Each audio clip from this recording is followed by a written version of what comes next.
வணக்கம். ஸ்ரீ காளியம் சரணம். ஸ்ரீ காளியம் பற்றி நான் உங்கள் அன்பு ஜோதிடர் அன்பு நண்பன் கார்த்திக் ரேகிராம். நம்மளுடைய எஸ்கே அஸ்ட்ராலஜி நம்ம பார்க்க போறது பாத்தீங்கன்னா 2025ஆம் ஆண்டு வரக்கூடிய சனி பயிற்சி பலன்கள்ங்க. 12 ராசிக்காரங்களுக்கும் 12 லக்னக்காரங்களுக்கும் இந்த சனி பயிற்சி எப்படின்னு பார்க்க போறோம். இந்த சனி பயிற்சியோட பாத்தீங்கன்னா 2.5 ஆண்டு காலம் சனி பகவான் ஒரு கட்டத்துல வசிக்க போறாருங்க. அப்ப 2.5 ஆண்டு காலம் சனி பகவான் கட்டத்துல இருக்கும்போது இந்த பயிற்சி பலன்கள்ல உங்களுக்கு சனி பயிற்சியோட பலன்கள் மட்டும் கொடுக்கல, கூடவே பாத்தீங்கன்னா இந்த 2.5 ஆண்டு காலத்துல பாத்தீங்கன்னா குரு பகவான் பயிற்சி இருக்கு, ராகுகதிகள் பயிற்சி இருக்கு. இது மொத்தத்தையும் சேர்த்து 2.5 ஆண்டு காலத்துக்கும் உங்களுக்கு என்ன மாதிரியான பலன்கள் இருக்கும், இந்த 2.5 ஆண்டு காலத்துக்கும் என்ன மாதிரி தெய்வத்தை வழிபாடு பண்ணா இந்த சனி பகவான் தாக்கத்துல இருந்து நம்ம நட்பெல்லாம் நம்ம பெறலாம் நம்ம பார்க்க போறாங்க. அதுக்கு முன்னாடி நீங்க பண்ண வேண்டியது எல்லாமே ஒன்னேதான், உங்களோட விலை மதிப்பு இல்லாத பொண்ணான சப்ஸ்கிரைப் பண்ணி கிளிக் பண்ணி வைங்க. கூடவே பெல்லையை கிளிக் பண்ணி வச்சுக்கோங்க. அப்ப நான் சொல்றேன் வந்துகிட்டே இருக்கும். இந்த வீடியோ லைக் பண்ணுங்க. அப்படியே உற்றார் உறவினர் நண்பர்கள் அனைவரும் கூட இந்த வீடியோ அப்படியே பகிர்ந்தளிங்க. அதே மாதிரி பாத்தீங்கன்னா இந்த சனி பகவான் பாத்தீங்கன்னா பாக்குற பார்வைகளுக்கு என்ன மாதிரி பலன்கள் கொடுக்க போறாரு. அதே மாதிரி இந்த குரு பகவான் நகர்ந்து வரும்போது, ஏன்னா குரு வருடத்துக்கு ஒரு வாட்டி பயிற்சி ஆவார், ராகு கேதுக்கள் 1.5 ஆண்டு வாட்டி பயிற்சி ஆவார், சனி பகவான் 2.5 ஆண்டுக்கு மட்டுமே பயிற்சி ஆவார். அப்போ இதுல நீங்க சனியை மட்டும் நம்ம பார்த்தோம்னா நமக்கு முழுமையான உங்களுக்கு பலன் கிடைக்காது. அதுக்காக சனி பகவானையும் குரு பகவான் ராகு கேதுக்கள் இவர்கள் 2.5 ஆண்டு காலத்துல எத்தனை வாட்டி பயிற்சி ஆகிறாரு, அப்படி ஆகும்போது உங்களுக்கு என்ன நற்பலன் கெடுபல் கிடைக்க போகுதுன்றது நம்ம பார்க்க போறேங்க. இதுல எத்தனை பேர் சனி பகவான் போய் வழிபாடு பண்ணணும், எத்தனை பேர் சனி பகவானை வழிபாடு பண்ண கூடாதுன்னு நான் சொல்ல போறேங்க. அப்போ நீங்க பண்ண வேண்டியது எல்லாமே ஒண்ணுதான். நம்ம வீடியோ சப்ஸ்கிரைப் பண்ணி வச்சுக்கோங்க. உங்க ஃப்ரெண்ட்ஸ் எல்லாருக்குமே வீடியோ ஷேர் பண்ணுங்க. அதே மாதிரி பாத்தீங்கன்னா உங்களுக்கு ஜாதகம் பார்க்கணும், திருமண பொருத்தம் பார்க்கணும், பெயர் ராசி பார்க்கணும், இல்ல வேற ஏதும் சந்தேகம் உங்களுக்கு வேணும்னா நம்ம பாத்தீங்கன்னா பரம்பரை வழியா ஜாதகம் பார்த்துட்டு வந்துருக்கக்கூடிய பரம்பரை வழி சொல்றாங்க. எங்ககிட்ட கன்சல்டேஷன் வாங்கணும் பிரியப்பட்டீங்கன்னா நம்பர் கொடுத்துருக்கேன், கால் பண்ணி கன்சல்டேஷன் வாங்கிக்கோங்க. இந்த ப்ரிடிக்ஷன் பாத்தீங்கன்னா இந்த பலன்கள் பயிற்சி பலன்கள் பாத்தீங்கன்னா நான் ஒரு ராசி கட்டம் கொடுக்குறேங்க. அந்த ராசி கட்டத்துல சனி பகவான், ராகு கேதுக்கள், குரு பகவான் இந்த 4 கோள்களோட பலன்கள் நிலைகள் என்ன, எங்கெல்லாம் அமர்ந்து இருக்கு, இவர்கள் பாதைகளை என்ன உங்களுக்கு பண்ணும், நீங்க எப்படி உங்களை தற்காத்து கொள்ளணும்னு சொல்லி நம்ம தெளிவா நம்ம பார்க்க போறோம். வாங்க நம்ம போயிட்டு 12 ராசிக்கும் லக்னத்தை நான் சொல்றேன். நீங்க உங்க ராசிக்கு மட்டும் பார்க்காதீங்க, லக்னம் சேர்த்து பாருங்க. அதே வீடியோவை ஃபுல்லா பாருங்க. நம்ம கொடுக்குற இந்த பலன் பாத்தீங்கன்னா நீங்க எந்த ராசியாக எந்த லக்னமாக இருந்தாலும் சரி ஆல்மோஸ்ட் 80% கவராக நம்ம தான் கணிச்சு நான் கொடுத்துருக்கேன். இதை பாத்தீங்கன்னா இந்த துல்லியமான கணிப்பை நீங்க முழுமையா நீங்க பாருங்க, ஸ்கிப் பண்ணாம பாருங்க. வாங்க போயிட்டு 12 ராசிக்கும் 12 லக்னத்துல நம்ம எப்படி நம்ம இருக்கு, இந்த சனி பகவான் பயிற்சியில் எப்படி நம்ம தெளிவா நம்ம பார்த்துட்டு வருவோங்க. சனி பயிற்சி பலன்கள் 2025 ரிஷப ராசி ரிஷப லக்னத்துக்கு பார்ப்போங்க. ராசி லக்னம் போட்டுருவோமா, சந்திரன் ராசிக்கு லக்னம் முக்கியம். இப்போ ரிஷப ராசி ரிஷப லக்னம் பொறுத்த வரைக்கும் இந்த சனி பயிற்சி எப்படி சார் இருக்க போகுதுன்னா, இது இயற்கையான ஒரு பர்த் சார்ட்டுங்க. காலப்புருஷ அமைப்புல எப்படி கிரகம் நடந்துகிட்டு சொல்லிட்டு பர்த் சார்ட் கொடுத்துருக்கேன். இந்த பர்த் சார்ட்ல பாத்தீங்கன்னா சனி பகவானோட நடப்புல பாத்தீங்கன்னா 10ஆம் இடத்துல இருக்கார். அதாவது நம்ம கேந்திரம் சொல்லுவோம். கேந்திரம்னா 1, 4, 7, 10 கேந்திரம். இந்த கேந்திரத்துல பாவிகள் வலுப்பெறலாம், திரிகோணத்துல சுபர்கள் வலுப்பெறலாம். அப்போ 10ல பாத்தீங்கன்னா பாவி இருக்காரு நல்லதானா, ஆனா 10ல பாவி இருக்கும்போது வேலை இருக்கும். 10ல சனி இது வரைக்கும் நடப்புல. இந்த 10ல இருக்கிற சனி என்ன பண்றாருன்னா பாதி பேருக்கு பாத்தீங்கன்னா வேலையில கஷ்டங்கள், வேலை சுமை அதிகமா இருக்கு, எனக்கு வேலையில கன்வீனியன்ஸ் இல்ல, ஓவர் ப்ரெஷரா இருக்கு. இது ஒரு பக்கம். இதுலயே வரும்போது சுயஜாத சனி வீக்கா இருக்காரு, இவர் கெட்டு போயிருக்காருன்னா பாதி பேருக்கு வேலை இல்ல, வேலை தெரிய அணைஞ்சுக்கிட்டு வேலை எனக்கு கிடைக்கல, இது மாதிரி புலம்பிட்டு இருக்கீங்க. 2வது 10க்கு கர்மஸ்தானம் இல்லையா, ஒரு சிலருக்கு காரியம் பண்ற கர்மம் பண்ற அமைப்பை கூட இந்த சனி பகவான் கொடுத்திருக்கிறதுக்கு ஒரு சிலருக்கு ஜாதக அமைப்பின்படி இருந்திருக்க வாய்ப்புகள் இருக்கு. சரி, இந்த கர்மக்காரகன் கர்மசாதம், அதாவது கர்மசனின்னு சொல்லுவாங்க. கர்மக்காரகன் கர்மசாதம் இருந்துகிட்டு உங்களை ஆட்டி படைக்கிறார். ஆனா தொழில்காரகன் தொழில் சாதத்துல ஆட்சி. புரியுதா? சனி பகவான் உங்களுக்கு 10ஆம் அதிபதி 10ஆம் இடத்துல ஆச்சு. வேலை என்னமோ ஓகேதான், புரியுதா? வேலை எந்த பிரச்சனையும் இல்லை. ஆனா வேலைக்கு உள்ற போகும்போது வேலையில பிரச்சனைகள் sir, over work sir, recognition இல்லை சார், வேலை போட்டு பாடாப்படுத்துறாங்க சார், மன நிம்மதி இல்லை சார், எனக்கு நான் என்னென்னமோ முயற்சி பண்றேன், என் முயற்சியில் எல்லாமே தவிடுபடியா போகுது சார், யாருமே என் முயற்சிக்கான ரெகக்னேஷன் கொடுக்கல சார் சொல்லிக்கிட்டு இருக்கீங்க இந்த ரிஷப ராசி ரிஷப லக்னத்துல எல்லாருக்குமே. இது இல்லாம உங்களுக்கு வந்து ஏனைய கிரகங்கள் இந்த 2025 சனி பயிற்சி உங்களுக்கு எப்படிலாம் கொடுக்க போகுது. அதாவது ஒண்ணு தெரிஞ்சுக்கோங்க, சனி பகவானை பொறுத்த வரைக்கும் ரிஷப ராசி ரிஷப லக்னம், துலா ராசி துலா லக்னம், இது ரெண்டுக்குமே பாத்தீங்கன்னா அவர் தாங்க யோகர். ஏன்னா சுக்கர வீட்டுல சனி உச்சமாகிறார். அப்போ சுக்கரனோட அதி நட்பு நண்பன் பாத்தீங்கன்னா இந்த சனி பகவான். அப்போ சனி பகவான் உங்களுக்கு எடுப்பாரா கொடுப்பார்? இதுதான் ஃபர்ஸ்ட் கேள்வி. அடுத்தபடி பாத்தீங்கன்னா இந்த 2025 இருந்து 2027 கிட்டத்தட்ட 2.5 வருஷத்துக்கு பாத்தீங்கன்னா சனி பகவான் என்னமோ மீன ராசிலேயே தான் இருக்க போறார். இதுல சனி வக்ரம் அடைவார், நிவர்த்தி அடைவார், அது ஒரு பக்கம் இருக்கட்டும். இதுல குரு பகவான் பேச்சு இருக்கு, ராகு கேதுக்கள் பேச்சு இருக்கின்றனல்லவா. அப்போ இவைகள் எல்லாமே நம்ம சேர்த்து எடுத்து பார்க்கும்போது அவங்களோட முழுமையான அந்த ப்ரெடிக்ஷன் தர முடியும். கரெக்டா? அப்போ இதுல உங்களுக்கு ராகு கேதுக்கள் எப்படி வர்றாங்க, குரு பகவான் எப்படி வர்றாங்க, இது வரைக்கும் பாத்தீங்கன்னா குரு பகவான் உங்களுக்கு இங்க இருக்கார், ஜென்மத்துல ஜென்ம குருவா இருந்துகிட்டு இருக்காரு. போன மே மாசத்துல இருந்து ஒன்னும் பெருசா ஒன்னும் சொல்ற அளவுக்கு இல்லை. ஏன்னா ஜென்மத்துல குரு ராமர் வனவாசத்திலே. அப்போ ஜென்மத்துல குரு என்ன பண்ண சிம்பிளா சொல்றாங்க, அவர் என்னப்பா அவர் பெரியவர்ப்பா, அவங்க எல்லாம் தெரியும்பா, இப்படியே சொல்லி சொல்லி நம்ம ஓரம் கட்டிடுவாங்க. அப்போ நம்ம மேல அளவுக்கு அதிகமான ஒரு மரியாதை நிமித்தமாகவும் இல்ல பாச நிமித்தமோ நம்மளை வந்து ஒரு தனியா வைக்கமான சூழலை சிலருக்கு அமைஞ்சு இருக்கும் சொல்லக்கூடிய அமைப்பு நான் பார்த்துப்பேன். அது ஒண்ணு. அடுத்தபடி இந்த குரு நீங்க எடுத்து பாத்தீங்கன்னா இந்த ரிஷப ராசி ரிஷப லக்னத்தை பாத்தீங்கன்னா குரு வந்து 8க்கும் 11க்கும் அதிபதியா வர்றாங்க. அப்போ உங்களோட லாபாதிபதி யாரு? குரு பகவான் வர்றாருங்க. லாபத்தை கொடுக்கக்கூடியவர் யாரு? குரு. அந்த லாபாதிபதி வீட்டுல போயிட்டு உங்களுடைய யாரு யோகன், உங்களுக்கு லாபாதிபதி சொல்லக்கூடிய சனி போய் அமர்றார். அப்போ இது உங்களுக்கு யோகமா இல்லையா? நீங்களே சொல்லுங்க. லாபத்தை கொடுக்கிறவன் குரு 11 அதிபதி, லாபாதிபதி இயற்கையா அவர் வீட்டுல போயிட்டு உங்களுக்கு அதி நட்பு சொல்லக்கூடிய உங்களோட லக்னாதிபதி ரொம்ப ரொம்ப நட்பு சொல்லக்கூடிய அந்த சனி பகவான் வந்து அமர்றாருங்க. இந்த சனி பகவான் யாரு? உங்களுக்கு பாக்கியாதிபதி கர்மாதிபதி 9, 10 கூடியவன். புரியுதா? உங்களோட பாக்கியாதிபதி உங்களுடைய அந்த உச்ச சொல்லக்கூடிய 11ஆம் இடத்தை யாருமே கெடுக்க முடியாத அமர்றாருங்கும் போது, உங்களோட அபிலாசைகள் பூசிக்கிறது அமர்றாருங்கும் போது உங்க நேரம் எப்படிங்க இருக்கும்? நீங்களே சொல்லுங்க. ராஜயோகம் பூ மேல ராஜயோகம் பார்த்தா உங்களுக்கு தாங்க. ஏன் நாடு பூமை ராஜன் சொல்றேன்னு பாத்தீங்கன்னா இந்த இடத்துல பாத்தீங்கன்னா உங்களுக்கு குரு வந்து பயிற்சி 2ஆம் இடத்துக்கு வர்றாரு. தனம் குடும்பம் வாக்குக்க குருபான குரு யாரு உங்களுக்கு? 8 விடுங்க 11 லாபாதிபதி. அப்போ தனபர் நல்லா இருக்கு சார், குரு எங்களுக்கு பகை சார், பகைங்கிறத வேற விடுங்க. ஏன் நான் சொல்றேன், இந்த காரவத்தம் வாயிலாக எடுத்து பாருங்க. 2ஆம் இடத்துல தனக்காரகன் தன ஸ்தானத்துல வந்து உட்கார்றாருங்கும் போது அவர் கொடுத்தே தீர்வார். பகை நீச்சம் உச்சம்லாம் அப்புறம் புரியுதா? அப்போ இவர் இங்க கொடுக்க போறார். கரெக்டா? சரி. சனி பகவான் என்ன பண்ண போறாரு? 10ஆம் இடத்துல இருந்து தொல்லை கொடுத்தவரு 11ஆம் இடத்துல வந்தாரு. அப்போ சனியும் கொடுக்க போறார். சனி கொடுத்தால் எவர் தடுப்பார்? சனி கொடுத்தால் எவர் தடுப்பார்? யாரும் தடுக்க முடியாது. புரியுதா? இருக்கிற நவகிரகங்கள்லயே பாத்தீங்கன்னா ஈஸ்வரன் பட்டம் யாருக்குன்னா சனி பகவானுக்கு மட்டும்தான் அந்த ஈஸ்வரன் பட்டம் கொடுத்திருக்காங்க. ஏன்னா அவரை வந்து நீதிமான் சொல்லுவாங்க. ஏனைய கிரகத்துக்கு கிடைக்காத இந்த ஈஸ்வரன் பட்டம் சனி பகவானுக்கு மட்டும்தான். நீதி நேர்மை கரெக்டா பார்த்து கொடுக்கக்கூடியது இந்த சனி பகவான். அதனால இந்த அளவு கூட சனினா எல்லாருக்கும் பயம் இருக்கு. இந்த சனிங்கிறது பாத்தீங்கன்னா சனி ஈஸ்வரன் வந்து சாய்ந்து ஒற்றை காலை ஊன்றி ஊன்றி நடக்கக்கூடியவர், ஒற்றை கால் இல்லாத மாற்றுத்திறனாளி சொல்லக்கூடிய சனி பகவான். சோ அதனால இவர் மந்தன் சொல்லுவாங்க. 2.5 வருஷமா கட்டத்தொடர் நகர்ந்தவர் பொறுமையா நடந்து வருவார். அப்படிப்பட்ட இந்த மந்தகன் பாத்தீங்கன்னா உங்களுக்கு என்ன சார் பண்ண போறாருன்னா எல்லாத்தையுமே கொடுக்க போறாருங்க. வண்டி வாகனம் வீடு சொத்து பத்து திருமணம் எல்லாமே நடக்க போகுதுங்க. இது வரைக்கும் பாத்தீங்கன்னா திருமணம் ஆகல, திருமணம் தட்டிக்கிட்டே எனக்கு போயிட்டு சொல்லிட்டு இருந்த ரிஷப ராசி ரிஷப லக்ன நண்பர்கள் பாத்தீங்கன்னா திருமண வாய்ப்பு கண்டிப்பா வரப்போகுதுங்க. சடனா திருமணம் ஆயிடும்.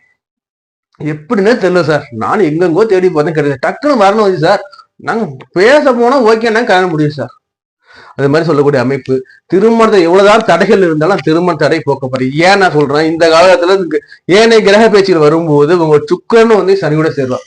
இதோட நண்பர்கள் இணையும் போது உங்களுக்கு மிக மிக உன்னதமா இருக்குங்க. சனி கொடுக்கிற இடத்துல வந்து அமர்றார். சனி கொடுப்பார் எவர் தடுப்பாங்கிறது சாஸ்திர விதியில பழமொழியும் கூட. புரியுதா? அப்படிப்பட்ட சனி கொடுக்கிற இடத்துல இருக்க. ஏன்னா குருவோட வீடு. குருங்கிறது என்ன? தனக்காரகன். அப்ப ஜலராசி. அப்போ வெளிநாடு போலாமா? தாராளமா வாய்ப்பு வரும், கிளம்பும். புரியுதா? சார் இடம் வாங்கலாமா, வண்டி வாங்கலாமா, வாகனம் வாங்கலாம், தாராளமா வாங்கலாம், வாய்ப்பு தேடி வரும். சார் வீடு கட்ட போற சார் தாராளமா கட்டலாம். இவங்க என்னென்ன ஆசைகள் வச்சிருக்கீங்களோ அத்தனை ஆசையும் நிறைவேற்றுற அமைப்பா தாங்க இங்க இருக்கு. சரி, அடுத்தபடியா இங்க குரு பகவான் பயிற்சிக்கு பிறகு குருவோட பார்வையில் நல்லா இருக்கு. குரு 6ஆம் இடத்தை பார்க்கறது, 8ஆம் இடத்தை பார்க்கறது, 10ஆம் இடத்தை பார்க்கறது. ஆல்ரெடி 10க்கு ராகு வருவார். 10ல பாம்பு வந்தா என்ன சார் ஆகும்? வேலையில போட்டு அலக்கழிக்கும் சார். ஆனா அந்த பாம்பு என்ன பண்றாங்க? குரு பகவான் பார்த்துட்டாரு சார். அப்போ குரு பார்த்தா கோடி பாவ விமோச்சனம். இங்க ராகுவால எதுவும் பண்ண முடியாது. புரியுதா? 10ல ராகு வந்தா வேலையில போட்டு அலக்கழிக்கும்பாங்க. அது ஒண்ணு. 10ல ராகு வந்து இருந்தானா கடல் கடந்து போய் வியாபாரம் பண்ணுவான்னு சொல்லக்கூடிய அமைப்பு. வெளிநாட்டு வாய்ப்புகள், வெளியூர் வாய்ப்புகள், வேலை நிமித்தம் வெளியூர் போற அமைப்பு கூட பலருக்கு ஏற்படும். அப்படி ஏற்படுறதும் பாத்தீங்கன்னா குருவோட பாதையில் இருக்கும்போது ராகு வாழ்வுகள் கெடுபலன் எதுவுமே கொடுக்க முடியாது. புரியுதா? அப்போ இந்த ரிஷப ராசிக்கு இந்த குரு பயிற்சி வந்துச்சுன்னா அடுத்து ஒரு ஆண்டு அமர்க்காம சூப்பரா இருக்கு. சரி, அதுக்கு அடுத்தது எப்படி சார் இருக்கணும்? அடுத்து குரு இங்க வருவாரு. இங்க வந்தாருன்னு வச்சுக்கோங்களேன், குரு 9ஆம் போற எங்க போவோம்? சனி பகவான் மேல போயிடும். அப்போ 3ல இருக்க குரு என்ன பண்றாரு? சனியை பார்க்க தான் ஊட்ட தானே இங்க வலுவாக்குற. புரியுதா? அப்ப தான் ஊட்ட தானே இங்க வலுப்படுத்தும் போது இங்க யாரு இருக்கா? சனி இருக்காரு. அப்போ இந்த 2 ஆண்டு காலத்துல ரிஷப ராசி ரிஷப லக்னத்தை பொறுத்த வரைக்கும் நீ கடந்த காலமா நீங்க பட்டு இருந்த கஷ்டங்கள், இருந்த பிரச்சனைகள், மன உளைச்சல் அனைத்துக்குமே ஒரு மிக மிக மிக மருந்தளிக்கக்கூடிய, அதாவது விருந்தளிக்க கூட வச்சுக்கலாம் நீங்க. புரியுதா இல்லையா? ஏதோ ஒண்ணு விருந்து வைக்கிறாங்க, உங்களுக்கு தட்டாப்புடலா விருந்து வைக்கிற மாதிரி உங்களுக்கு தட்டாப்புடலா செய்யறது கிரகம் நல்லா இருக்கு. இந்த காலகட்டத்துக்கு என்ன பண்ணணும்னா செம்மையா கரெக்டா நீ ஸ்கெட்ச் போடணும். என்ன பண்ணணும், ஏது பண்ணணும், எங்க போனா எப்படி செய்யும், நீ அழகா பண்ணலாம். உங்களை தேடி வேலை வாய்ப்பு வரும். உங்களுக்கு வீடு கட்டுறதுக்கு வீடு கட்டுக்கிறீங்களா சொல்லிட்டு உங்களுக்கு இடமும் வரும். வீடு இருந்து கட்ட போய் உங்களுக்கு ஆலோசனையும் கொடுப்பாங்க. பணம் வரும், உங்களுக்கு தேடி வரும். பயன்படுத்திக்கணும். வாய்ப்பை தான் இறைவன் ஏற்படுத்துவார். அந்த வாய்ப்பை பயன்படுத்த வேண்டிய உங்க கையில தான் இருக்கு. நல்ல காலம் இருக்கு சொல்லிட்டு நான் பஞ்சமத்தை படுத்தே தூங்கிட்டு இருந்தேன்னா நமக்கு எந்த வாய்ப்புமே வராது. புரியுதா? நேரம் நல்லா இருக்குன்னு கார்த்திக் சொல்லிட்டாருங்க, நான் வந்து படுத்தே கிடக்க போறேன், எனக்கு வாய்ப்பை தேடி வந்து பணமலை கொட்டணும்னா கொட்டவே கொட்டாது. புரியுதா? நீங்க ஒரு முயற்சி போட்டீங்கன்னா இறைவன் உங்களுக்கு 10 முயற்சி கொடுத்து உங்களை வந்து புஷ் பண்ணி முன்னோக்கி தள்ளுவார். புரியுதுங்களா? நான் இன்னைக்கு சென்னைக்கு நான் போகணும்னு நான் பிளான் பண்ணேன்னா நேரம் நல்லா இருந்தா என்ன பண்ணணும், நான் போவேன். பஸ் ரெடியா இருக்கும், ஸ்லீப்பர் கோச், என்னன்னா கோச் நல்லா ஆடம்பரமா சொகுசா ரவி இறங்கு நல்ல நேரம். இதே கெட்ட நேரம் வந்துச்சுன்னா பஸ் இருக்காது, ஒன்றும் இருக்காது. இதே நல்ல நேரம் இருந்து நான் வீட்டிலேயே படுத்திருப்பேன், நான் சென்னைக்கு போகணும்னா கிடைக்கிறது கரியுமா? ஸோ இந்த காலத்தை பயன்படுத்தணும். இது வரைக்கும் உங்களுக்கு பாசிட்டிவா பார்த்தோம் இல்லையா? இப்ப நீ எந்தெந்த ரீசன்லாம் நீங்க வந்து விழிப்புணர்வோட இருக்கணும்னு சொல்றேன் பாருங்க. இப்போ சனி எங்க பாக்குறாரு பாருங்க, நேரா லக்னத்தை பார்ப்பார். 3ஆம் பார்வையா லக்னத்தை பார்க்கிறார். சனி பகவான் என்ன உங்களுக்கு 10, 9க்கு அதிபதி. இயற்கையா உங்களுக்கு பாத்தீங்கன்னா 9க்கும் 10க்கும் அதிபதி. 11ல இருந்து உங்க லக்னத்தை பார்க்கிறார். சனிங்கிறது யாரு? அவர் வந்து பாத்தீங்கன்னா ஒரு சோம்பேறி. புரியுதா? ஒரு சோம்பேறி மந்தன். இவர் வந்து 11ல இருந்து பார்க்கும்போது என்ன பண்ணும்? சனி நம்மளை பார்த்தா, குரு பார்த்தா கோடி மச்சம், சனி பார்த்தா சரி. அப்படி இருக்கும்போது லக்னத்தை பார்க்கறாரு இல்லையா? நீங்க ரிஷப ராசியா இருக்கீங்க, உங்க ராசி அவர் பார்க்கறாரு இல்லையா? அதை பார்க்கும்போது சோம்பல் இருக்குங்க, சோர்வுகள் இருக்குங்க. புரியுதா? அதே நேரத்துல மனசுக்குள்ள பாத்தீங்கன்னா சம்பாதிக்கணும், காசு சேர்க்கணும் எண்ணத்தையும் இவர் கொடுப்பாரு. அடுத்தபடி பாத்தீங்கன்னா அப்பாவை பார்த்துக்கணும், அம்மாவை பார்த்துக்கணும், வேலை நல்ல வேலை கிடைக்கணும் எண்ணத்தையும் கொடுப்பாரு. புரியுதா? நல்ல வேலை பார்க்கணும், நல்லா சம்பாதிக்கணும், இந்த எண்ணத்தையும் கொடுத்துட்டு உடல்ல டயர்னஸ் கொடுப்பாரு. உடம்பு சோர்வா இருக்கும், மந்தமா இருக்கும். புரியுதா? இந்த மந்தத்தை நீங்க தான் போக்கணும். புரியுதா? இந்த மந்தத்தன்மை எப்படி போகணும், நீங்க ஒரு ஸ்கெட்ச் போட்டுக்கணும். புரியுதா? காலைல எழுந்திருக்கணும், உடற்பயிற்சி பண்ணணும், டெய்லி குளிக்கணும், வாக்கிங் போகணும், சூரிய நமஸ்காரம் பண்ணணும். நம்ம அலுவல் தொடர்ந்து நம்ம பார்க்கணும். உங்க மனசை நீங்க ஆரோக்கியம் வச்சுக்கணும். நீங்க ஒரு செயலை நீங்க இறங்குற வரைக்கும் தான் சோர்வு இருக்கும். புரியுதா? ஏன்னா இவர் வந்து வேலை செய்யறாரு. புரியுதா? சோம்பல் கொடுக்குறாரு. வேலையை நீங்க தொடங்குற வரைக்கும் தான் உங்களுக்கு அந்த சோர்வோ மந்தமோ. ஒரு வேலை செய்ய அப்படியே கடன்னு போயிடும். புரியுதா? அப்போ அந்த சோர்வை மட்டும் போய்க்கிடுங்க. சரி, அடுத்தபடியே சதவீதம் எங்க வருது? 5ஆம் இடத்துல வந்து விழுதுங்க. 5ஆம் இடங்கிறது ஒரு வகையில் நமக்கு காதலையும் குறிக்கும். புரியுதா? காதலை குறிக்குது இல்லையா? சரி, அப்போ என்ன நடக்கும் பாத்தீங்கன்னா லவ் மேரேஜ் அமைறதுக்கு வாய்ப்பு நிறைய கொடுப்பார். காதல்ல பிரச்சனை ஏற்படுத்த வாய்ப்பு கொடுப்பார். அப்போ காதல்ல பிரச்சனை வர்றதுக்கு வாய்ப்புகள் இருக்கு. காதல்ல நம்ம வந்து ஜெயிக்கிற வாய்ப்பும் இருக்கு, சுயஜாத அடிப்படையில. புரியுதா இல்லையா? சிலர் பிரச்சனையோட ஜெயிக்கிற வாய்ப்பு இருக்கு. மதம் மாறிய திருமணம் அமைது வாய்ப்பு நிறைய கொடுப்பார். புரியுதா? மதம் மாறி திருமணம் அமைகிற வாய்ப்பு நிறையவே கொடுப்பாங்க. அதனால கொஞ்சம் கவனமா இருங்க. அடுத்தபடியா பாத்தீங்கன்னா இந்த 5ஆம் இடத்தை சனி பார்க்கும்போது என்னன்னா நம்ம மனசு, 5ங்கிறது உங்களுடைய மனசு, உங்களுடைய புத்திரசானம், உங்களுடைய பாக்கியசானம். புத்திரசானம் பாக்கிய எல்லாமே ஒண்ணுதான். புரியுதா இல்லையா? இந்த இடத்துல அவர் வந்து பார்க்கும்போது மனசுக்குள்ள ஒரு சஞ்சலங்கள், ஒரு சோர்வு, ஒரு இனம் புரியாத கவலை. புரியுதா? அதே மாதிரி பாத்தீங்கன்னா வந்து இதை இப்படி செய்யுமா, அதை அப்படி செய்யுமா, இதை பண்ணாலும் அது நல்லா இருக்கும், இது ஒண்ணு. இதுல ஒரு சிலருக்கு பாத்தீங்கன்னா மனசுல வந்து தீய எண்ணங்கள்னு சொல்லக்கூடிய தீய பழக்கங்கள்ல நம்ம கொண்டு தள்ளுறதுக்கும் வாய்ப்பு இருக்கு. இது உங்க சுய ஜாதக அடிப்படையில இருக்கும். இது வந்து பாத்தீங்கன்னா உங்களோட மனசை அவர் பார்க்கும்போது என்ன பண்ணுவாங்கன்னா தீய பழக்கங்கள்லையும் பொறாமை பொச்சு எண்ணங்கள் நம்ம வந்து மனசுல ஆட்டம் போற மாதிரியும் இல்ல தீய பழக்கங்கள்ல தீய நண்பர்கள் சேர்க்கைனால தீய பழக்கங்கள் ஏற்படுத்த வாய்ப்புகள் இருக்கு. சோ கொஞ்சம் கவனமா இருந்துக்கோங்க. சரி, அடுத்தபடியா சனியோட பார்வை எங்க வருது? 8ல வந்து விழுதுங்க. சனியோட பார்வை 8ல வந்து விழுது. 8ங்கிறது என்ன? அசிங்கம், அவமானங்கள். புரியுதா? அப்ப இங்க அசிங்கம் அவமானம் என்றது வாய்ப்புகள் இருக்கு. புரியுதா? ஆனா குரு பாக்குறாரு, அதனால அந்த வாய்ப்புகள்ங்கிறது மிக குறைவு. புரியுதா? சனி பயிற்சிக்கு பிறகு குரு பயிற்சிக்கு வரும் இடைப்பட்ட காலத்தை நீங்க கவனமா இருந்துக்கோங்க. ஏன்னா சனி பாக்காரு இல்லையா, ஏதோ ஒரு அசிங்கம் வந்துருங்க. இதுதான் இல்ல, ஏதோ ஒண்ணு. புரியுதா? நம்மள வந்து அட்ராக்ட் பண்ணிட்டியா இருக்கும். அந்த காலம் கவனமா இருந்துக்கும். ஒரு மார்ச்ல இருந்து ஜூன் வரைக்கும் கொஞ்சம் கவனமா இருந்துக்கணும். போதும். எதுலயும் ஒரு கவனம், எந்த ஒரு செயல் செய்யும் போது கவனம் இருக்கீங்கன்னா போதும். அப்ப நீங்க ஜம் ஜம் ஜம்னு வந்துடலாம். புரியுதுங்களா? அடுத்தபடியா இதுல வந்து சனி வந்து என்ன பண்றாருன்னா 8ஆம் இடத்தை பார்க்கும்போது 8 என்ன நமக்கு வந்து வண்டி வாகனம் நம்மளோட பிரயாணம் இது உங்க சேர்ந்து வரும். அப்போ வரும்போது என்ன நடக்கும் பாத்தீங்கன்னா வண்டியை வந்து கவனமா இருக்கு, ஹெல்மெட் போட்டுக்கோங்க, எங்க போகும்போது கவனமா போங்க. புரியுதா இல்லையா? படி ஏறும்போது சரி, பஸ்ல போறேன் படி ஏறினா கவனமா ஏறி இறங்குங்க, பஸ் நின்ன பிறகு இறங்குங்க. ஏன்னா நமக்கு கை காலில் அடிபட வாய்ப்பு இருக்கு. புரியுதா இல்லையா? ஆனா குரு பாக்குறார், ஒரு கவலை இல்ல, இருப்பினும் நம்மளுடைய பாதுகாப்பை நம்ம தான் பாத்துக்கணும் இல்லையா? நம்ம பாதுகாப்பா இருந்தா எந்த ஒரு பிரச்சனையும் வர பொறுத்து கிடையாது. கரெக்டா? இது ஒண்ணு. அடுத்தபடியா இந்த ஜாதக அமைப்புல, அதாவது இந்த கட்ட அமைப்புல பெண்களுக்கு எப்படி சார் இருக்கும்னா இந்த இதை பார்க்கும்போது பெண்களை பொறுத்த வரைக்கும் பாத்தீங்கன்னா இல்லத்தரசி பொறுத்த பாத்தீங்கன்னா உங்களுடைய செல்வ நிலை மேலவுங்க. இல்லத்தரசிகளுக்கு புது வகை நகைகள்ல இருந்து புது வகையான புடவைகள்ல இருந்து வந்து சேர்ற அமைப்புகள் இருக்கு. இல்லத்தரசியில் சம்பாதிக்கிறீங்க, பயணத்தை பண்ண உங்களோட பதவி உயர்வு, சம்பள உயர்வு அதிகரிக்க வாய்ப்புகள் இருக்கு. அதே மாதிரி உங்க குடும்ப ஒற்றுமைகள் அதிகரிக்க வாய்ப்புகள் இருக்கு. அதே மாதிரி பாத்தீங்கன்னா குடும்பத்துல அந்நூன்யம் அதிகமா இருக்க வாய்ப்புகள் இருக்கு. குடும்பத்தை எல்லாரும் உங்களை போற்றி புகழ்ற வாய்ப்பு நன்றாக இருக்கு. புகழ் உச்சத்துக்கு போற வாய்ப்பும் பலருக்கு அமையுங்க. குறிப்பா சொல்லணும்னா பெண்களை பொறுத்தவரை செல்வம் மங்கையா திகழ்வாங்க. செல்வங்கள் வந்து சேர அமைப்பாக இருக்கு. சேர்த்து வைங்க. சேமிப்பு இந்த காலம் உங்களுக்கு கை கொடுக்கும். ஒரு மனிதனுக்கு எது வந்து நம்பிக்கைன்னு அவரோட சேமிப்பு மட்டும்தான் நம்பிக்கை. இப்போ உள்ள காலகட்டத்துல யாரும் நமக்கு எப்போ வந்து உதவுவாங்க நம்ம சொல்ல முடியும். அவங்களுடைய சூழ்நிலை என்னவோ நமக்கு தெரியாது அல்லவா? அப்படி இருக்கும்போது உங்களுடைய சேமிப்பு உயரும். உங்களுடைய தன்மானம், தன் மதிப்பு, உங்களுடைய மரியாதை அனைத்தும் உயர்ற காலமா இருக்கு. அதே மாதிரி பாத்தீங்கன்னா மாணவர்களுக்கு எப்படி சார் இருக்கு? படிக்கின்ற மாணவர்களுக்கு 5ஆம் சனி பார்க்கும்போது ஒரு சில குழப்பங்கள் ஏற்படலாம். புரியுதா? குழப்பத்துல இருக்க வாய்ப்புகள் இருக்கு. எதுக்கும் குழம்பிக்க வேண்டாம். ஒண்ணு டவுட்டா உங்களுடைய டீச்சரையோ இல்ல ப்ரொஃபஸரையோ நீ கேட்டு தெளிவடைஞ்சிருங்க. குழப்பத்தோட என்றும் இருக்காதீங்க. First point. 2வது, நீங்க வந்து படிக்கிறதுக்கு முன்னாடி பிளான் போட்டு படிங்க. மொத்தமா அள்ளி குப்பையா வச்சு படிக்க வேணாம். ஒரு ஷெடியூல், இன்னைக்கு இதை படிக்க போறேன், இன்னைக்கு இதை முடிக்க போறேன், நாளைக்கு இது, ஒரு ஷெடியூல் போட்டு கரெக்டா ப்ரீ பிளானா இருக்கும். எதுக்கும் நான் ரெடி, அந்த மைண்ட் செட்ல இருங்க. அதே மாதிரி பாத்தீங்கன்னா நட்பு வகையில கொஞ்சம் கவனமாக இருந்துக்கணும். கூடா நட்பு கேள்ல முடிங்கிற மாதிரி வண்டி வாகன சாகசங்கள் இந்த காலத்து உங்களுக்கு வேண்டாம். இரவு நேரங்கள்ல, குறிப்பா இரவு நேரங்கள்ல எங்கேயாச்சும் நண்பர்களோட தங்கி இருக்கோம், இல்ல நம்ம நாங்க வந்து ட்ரீட்டுக்கு போறோம், கெட்டுக்கு போறோம், அந்த காலம் கொஞ்சம் விழிப்புணர்வாக இருந்துக்கோங்க. புரியுதுங்களா? அடுத்தபடியா நான் வந்து சீனியர் சிட்டிசன் சார், நான் எப்படி சார் இன்வெஸ்ட்மெண்ட் பண்றது, எனக்கு நல்லா இருக்குமா சார்னா, சனி பகவான் 11ல இருக்கார், குரு பகவான் நல்ல நிலையில இருக்கார்.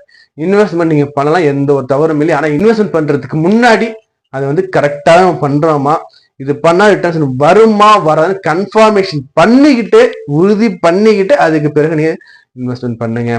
அதே மாதிரி இந்த காலகட்டத்துல ஓவர் வியூவா இந்த எஸ்கர் என்ன சொல்லுதுன்னு பாத்தீங்கன்னா இந்த காலத்தை பொறுத்த வரைக்கும் உங்களுக்கு வண்டி வாகனங்கள்ல சேர்ற வாய்ப்பா தான் இருக்கு. பலருக்கு கடல் கடந்து போய் வாணிகம் பண்ணி சம்பாதிக்கிற அமைப்பு இருக்கு.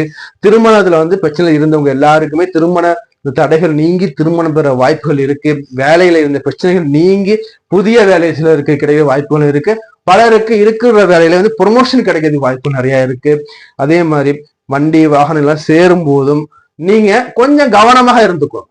ஏன்னா கொடுக்கறது சனி, புரியுதா? கொஞ்சம் கவனமாகவும் விழிப்புணர்வோடாகவும் நீங்க வந்து செயல்படுங்க. சார் இந்த காலத்துல நான் என்ன சார் நான் வழிபாடு பண்ணலாம் நல்லது பயக்கும்னா, ஒண்ணு தெரிஞ்சுக்கோங்க. எப்பவுமே ஒரு ஜாதகத்தை பார்க்கும்போது இந்த கோயிலுக்கு போங்க, அந்த கோயிலுக்கு போங்க, அந்த சாமியை கும்பிடுறதை விட உங்க சுய ஜாதகத்துல உங்களுக்கு யார் கொடுப்பா, யாருக்கு இருப்பார், அப்போ கொடுக்கணும் பவர் ஏத்தும் போது நம்ம அதிகம் பெற்றுக்கலாம். புரியுதா? Plus minus.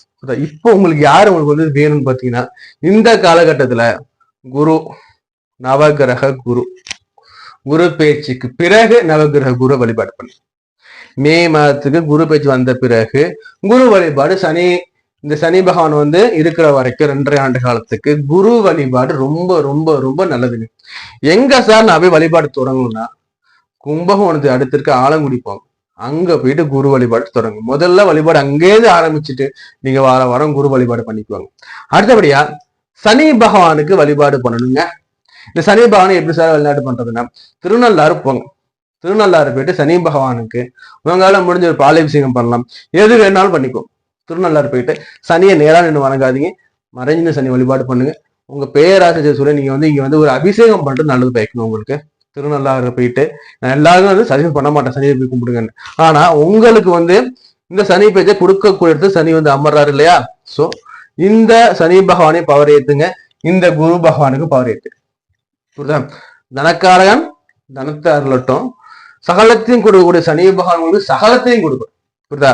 அப்போ இவருக்கு பாலாபிஷேகம் பண்ணுங்க, இவருக்கு இந்த குரு பகவானுக்கு நீங்க ஆலங்குடி போய் உங்களால முடிஞ்சதை, புரியுதா? குரு பகவான் இல்லையா, அவருக்கு ஆடை வாங்கி கொடுங்க. ஆடை வாங்கி கொடுத்து அவருக்கு நீங்க வந்து அந்த குரு வழிபாடு பண்ணிட்டு வாரம் நீங்க வந்து குரு வழிபாடு பண்ணிட்டு வரும்போது நல்லது பயக்குங்க. நம்ம இது வரைக்கும் பார்த்தது பாத்தீங்கன்னா பொதுவான சனி பயிற்சி பலன்கள். 12 ராசிக்காரங்களுக்கும் 12 லக்கணக்காரங்களுக்கும் நம்ம சொல்லக்கூடிய பொதுவான சனி பயிற்சி பலன்கள். இந்த சனி பயிற்சி பலன் பாத்தீங்கன்னா உங்களோட ராசிக்கும் லக்னத்தையும் எடுத்து பார்த்துக்கோங்க. அப்பதான் உங்களுக்கு வந்து ஆல்மோஸ்ட் மேட்ச் ஆகுங்க. அதே மாதிரி இந்த பயிற்சி வந்து 100% மேட்ச் ஆகுமா சார்னா, உங்களுக்கு வந்து 100% மேட்ச் ஆகுது வாய்ப்புகள் மிக குறைவு. ஏன் நான் சொல்றேன்னா, உங்களோட நடப்பு தசாநாதன் என்ன, நடப்பு புத்திநாதன் என்ன, இதை பேஸ் பண்ணி உங்களுக்கு வந்து இந்த பேச்சு பலன்கள் இருக்குங்க. அதே மாதிரி உங்களோட சுய ஜாதகத்துல பிறக்கும் போது சனி பகவான் உச்சமாயிருக்காரா, ஆட்சி ஆயிருக்காரா, அல்லது நீச்சமாயிருக்காரா, அல்லது நீச்ச பங்க ராஜ யோகத்துல அவர் அமர்ந்திருக்காரா, இதெல்லாம் நம்ம அங்க கணக்கிட ரொம்ப ரொம்ப முக்கியங்க. அதே மாதிரி சனி பகவான் அமர்ந்திருக்க நட்சத்திர பாதசரம் என்ன, அவர் சுபரஜித அமர்ந்திருக்காரா, இல்ல பாயுஜித இணைஞ்சிருக்காரா, இல்ல வந்து கட்டத்திலையும் பார்த்தோம்னா நமக்கு வந்து சேர்க்கையில இருக்காரா, ராகு கேது இது மாதிரி சேர்க்கைகள் இருக்கா, இல்ல செவ்வாயோட சேர்க்கை இருக்கா, இது மாதிரி சேர்க்கைகள் இருக்கின்றனவா, இதெல்லாம் நம்ம வந்து பார்க்கும்போது அந்த பலன்கள் கண்டக்ஷன் மேட்ச் ஆகுங்க. அதே மாதிரி இந்த பயிற்சி காலகட்டத்துல வந்து பாத்தீங்கன்னா இந்த சனி பகவான் 2.5 ஆண்டில் ஒரு ராசி மன்றத்தை வசிக்கக்கூடிய ஒரு மிக நீண்ட வரிசையில் வரக்கூடிய ஒரு மிக மிக மிக மந்தன்ங்க. இந்த மந்தன் நம்ம எடுத்து பார்க்கும்போது இந்த மந்தன் நம்ம எப்படி சாந்தம் பண்றது பாத்தீங்கன்னா, இந்த மந்தனுக்கு மிக சிறந்தது பாத்தீங்கன்னா பரிகாரம் பாத்தீங்கன்னா அவருக்கு சனிக்கிழமை தோறும் பெருமாள் ஆளுக்கு வழிபாடு பண்ணிட்டு அங்க நவகிரகத்துல இருக்கக்கூடிய அந்த சனி பகவானுக்கு நம்ம வந்து எள் தானம் பண்ணும்போது ரொம்ப ரொம்ப அவர் மகிழ்ச்சி அடைவாருங்க. சார் எள்ளு முடியல சார், எள் எண்ணெய் சொல்லக்கூடிய நல்லெண்ணெய் வாங்கி கொடுங்க. அதே மாதிரி இந்த சனி பகவானுக்கு நம்ம பண்ணக்கூடிய அடுத்த ஒரு பரிகாரத்துல பார்த்தோம்னா, கை கால் இயலாதவங்களுக்கு நம்ம வந்து உதவிக்கரம் நீட்டும் போதும், முதியவர்களும் உதவிக்கரம் நீட்டும் போதும், அவர்களுக்கு அன்னதானம் பண்ணும் போதும், நம் வீட்டில் இருக்கக்கூடிய முதியவர்கள் நம்ம வந்து கண்ணும் கருத்துமாக பாதுகாக்கும் போதும், நமது பெற்றோரை கண்ணு கருத்துமாக பாதுகாக்கும் போதும் இந்த சனியோட அந்த கெடுபல் குறைக்கப்படும் தசமான உண்மை. அதே மாதிரி உங்கள் வீட்டுல வந்து பாத்தீங்கன்னா பழைய இரும்பு பொருட்கள், பழைய குப்பைகள், பழைய தூசுகள் எதுவும் சேராமன்னு நீங்க பாத்துக்கிட்டீங்கன்னா உங்களுக்கு இந்த சனியோட அனுகூலம் நன்றாவே இருக்குங்க. அதே மாதிரி உங்களுக்கு ஜாதகம் பார்க்கணும், திருமண பொருத்தம் பார்க்கணும், பெயர்ராசி பார்க்கணும், இல்ல வேற எதுவும் ஜாத சம்பந்தமான கோளாறுகளுக்கும் பரிகாரங்கள் வேணும்னு பிரியப்பட்டீங்கன்னா ஸ்கிரீன்ல நம்பர் கொடுத்துருக்கேன், கால் பண்ணி கன்சல்டேஷன் வாங்கிக்கோங்க. நான் உங்களை வேறொரு காலில் சந்திக்கிறேன். நான் உங்களுக்கு கார்த்திக் ரேகராமன். இந்த காலியம் நாள் உங்க அனைவருக்கும் பரிபூர்ணம் கிடைக்க நான் மனமாற வேண்டிய கேட்டுக்கொள்கிறேன். நன்றி, வணக்கம்.